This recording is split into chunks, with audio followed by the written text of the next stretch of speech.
Welcome to an EchoTales production, where ordinary places hold extraordinary secrets.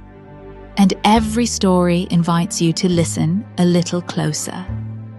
Settle in, dim the lights if you'd like, and open your mind to the unexpected. Let's begin with tonight's tale. Who's there?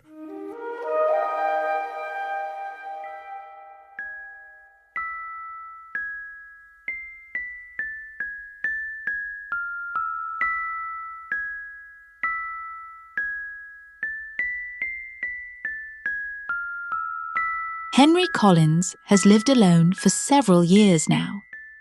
His modest and orderly house settled into a routine without any complaints. He was intimately familiar with every sound it made, from the pipes during winter to the floorboards throughout the day. Nothing surprised him anymore. His wife passed away several years ago. Over time, the house adapted to her absence. Eventually, both his sons left to start their own lives.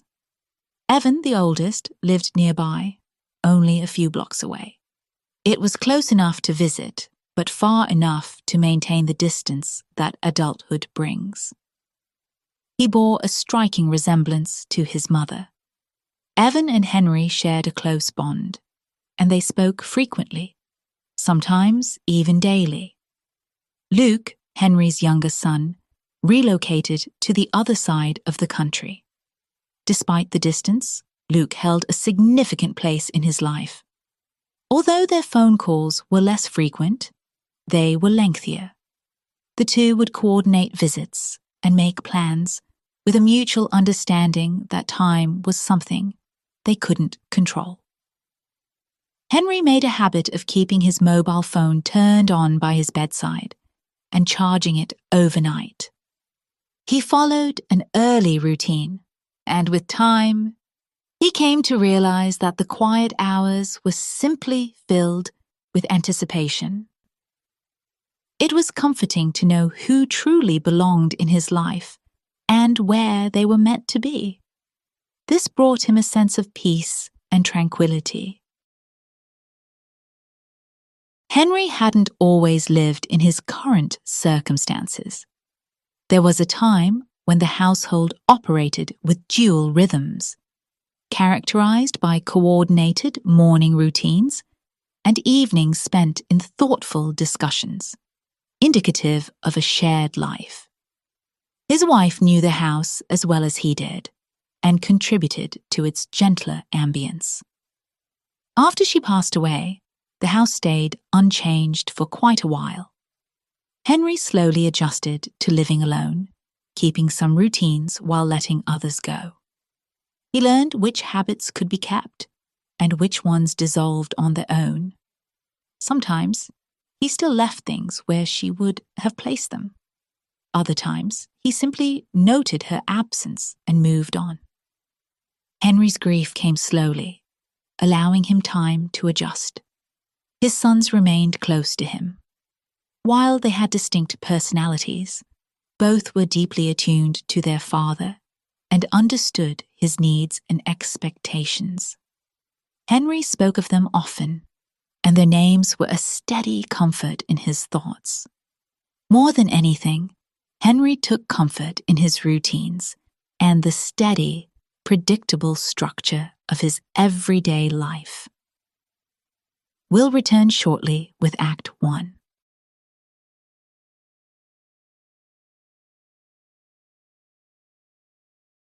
The knocks were distinct and deliberate, interrupting the quiet of the evening with a confidence that suggested a response would be forthcoming. It was different from the creaks of settling wood or the occasional sound of misplaced objects. Henry immediately awoke. The lamp beside his bed casted a soft, comforting glow throughout the room. The atmosphere remained unchanged, but the sound occurred again, growing closer this time with increased urgency. Henry didn't immediately react. He remained still for a moment, and listened attentively, not just for the knocks themselves, but for what followed. He listened for the sound of movement and the subtle cues that usually accompanied a presence. A distinct voice spoke, addressing him by name in a manner that was unique only to one specific individual. Henry reached for his eyeglasses and checked the time on his phone. The hour was late enough to make interruptions unlikely. He paused to listen once more. All he could hear was the gentle hum of cooling pipes. Henry took a deep breath and allowed his eyes to adjust to the dim light. Everything seemed to be in its proper place. He removed his eyeglasses and placed them on the nightstand before turning off the lamp and sinking back under the covers. Later that night, the same deliberate knocks were heard again. Its proximity left no room for doubt. Henry immediately sat up in bed and instinctively switched on the lamp, filling the room with soft light. He listened carefully as the knocking persisted on the opposite side of his bedroom door. Each rap was steady and forceful. The sound carried an air of urgency, but seemed to demand a calm response. Henry didn't speak. Instead, he waited, expecting footsteps or breathing, signs that someone was nearby. But there was nothing. He swung his legs over the side of the bed. The floor was cool beneath his feet, solid and familiar. He moved toward the door, but then abruptly stopped. Someone was testing the handle, as if confirming that the door was indeed locked. Who's there? The voice, full of self-assurance, calmly said his name. Henry recognized it instantly.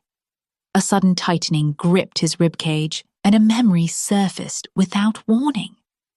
The voice grew closer and spoke again, though nothing had changed. Henry placed his hand on the doorframe, avoiding the lock and staying put. He tried to make sense of it, but the persistent, familiar voice kept asking to be let in. Henry stood still, listening as the line between knowing and believing blurred. We'll return shortly with Act 2.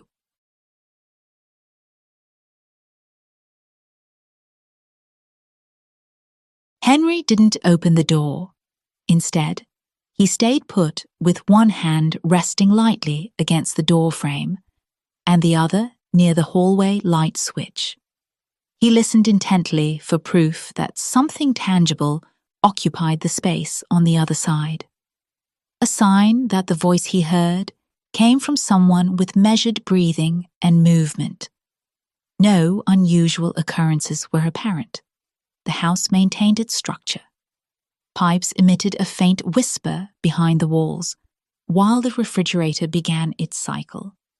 These were all familiar and consistent sounds that assured him conditions had not changed.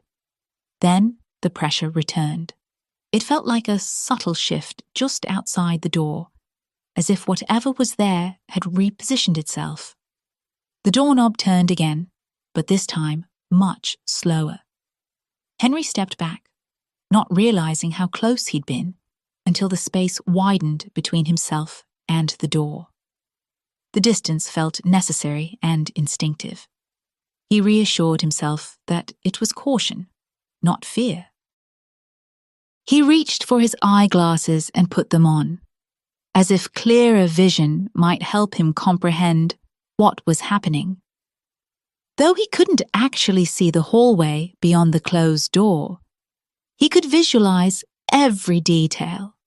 The narrow rug stretching down the hall, the framed family photos adorning the wall, and the soft glow of the nightlight near the stairs. Nothing seemed out of place. The doorknob stopped moving. After several seconds of silence, Henry questioned whether he'd imagined hearing anything at all. The quiet returned long enough to give him a glimmer of hope. He cautiously relaxed and exhaled. Then, the knocks came once more. They weren't louder or harder, but closer than before. Henry turned his head slightly, angling it toward the door. His heart pounded steadily, but with a force he hadn't felt in years. He observed with detached curiosity, as if his body were reacting faster than his mind could comprehend. He moved a few steps back towards the window. Even though the distance from the door brought him a sense of safety, it also felt like he was giving up territory, and the idea of yielding unsettled him. It felt like a surrender. The knocking stopped, replaced by a patient presence on the other side of the door. Henry glanced at his phone on the nightstand. He picked it up, turning it over in his hand without unlocking the screen.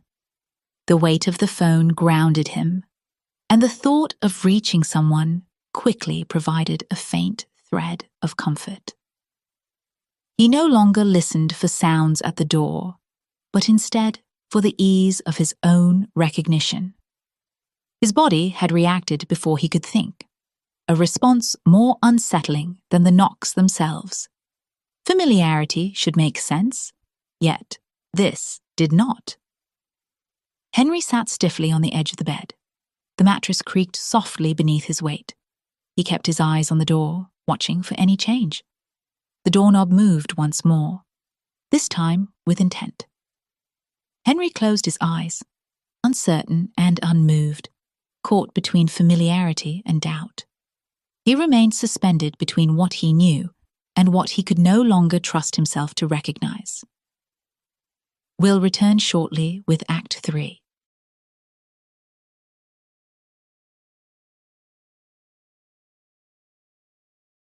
Henry remained motionless at the edge of the bed, his body tense. The voice spoke again. This time, there was no mistaking it. The sound resonated within him, weaved through familiar spaces shaped by years of memory. It carried the same cadence, the same unguarded ease, and the same pauses that had once filled long conversations and incomplete thoughts. Henry said the name aloud, and the voice answered immediately. His chest tightened sharply with fear. Henry knew it was impossible, as sure as he knew, that the door in front of him remained locked. His hands trembled nervously as he unlocked his phone. He saw the call log with Luke's name. It displayed the time of the call. Henry ignored it and called Evan instead. Upon arriving, Evan circled the exterior of the house before using his spare key to enter. He moved through the house with calm efficiency, switching on lights and opening doors as he went. All the while, Henry stayed in the bedroom. Evan gently knocked on the bedroom door and identified himself. Henry unlocked the door and opened it. Evan stepped inside, scanning the room. His expression remained calm, though he seemed skeptical. I heard him. I heard Luke. He's not here, Dad. Luke lives several miles away, across the country. I spoke with him before going to bed, so I know it's not possible. I checked the house. No one else is here. The hallway is empty, so whatever you heard wasn't Luke. If it helps, I'll stay for a while. Look, I'm locking the door now. It was probably just... Dad! Dad, it's Luke! Open the door and let me in! Please! The click of the lock had barely settled with Evan and Henry safely inside when the knocks came. They were immediate, sharp, and urgent. Both men froze. The doorknob turned violently and the voice spoke. Evan, stunned, instinctively stepped back. His face drained of color as recognition washed over him. This time, it wasn't confusion, but certainty. That voice, he knew it too. The knocks came again, frantic now, demanding. Evan and Henry remained motionless. They stood together in the quiet space they had believed to be safe, listening to an unexpected presence that appeared familiar and recognizable. This entity knew them and waited with notable patience on the opposite side of a locked door. We'll return shortly with our final thoughts.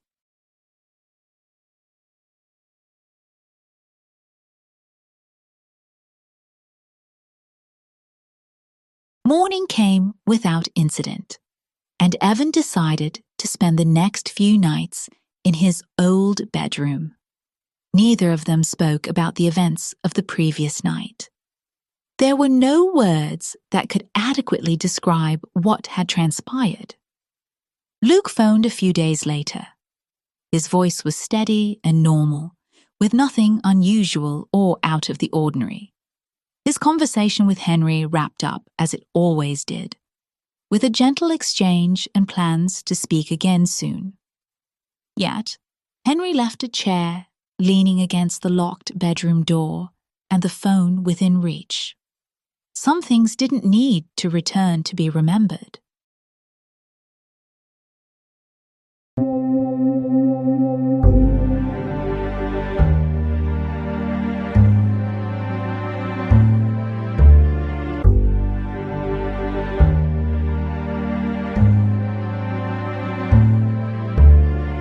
This has been an EchoTales production.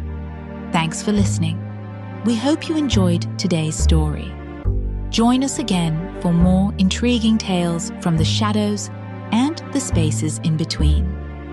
There are more mysteries waiting just beyond the quiet.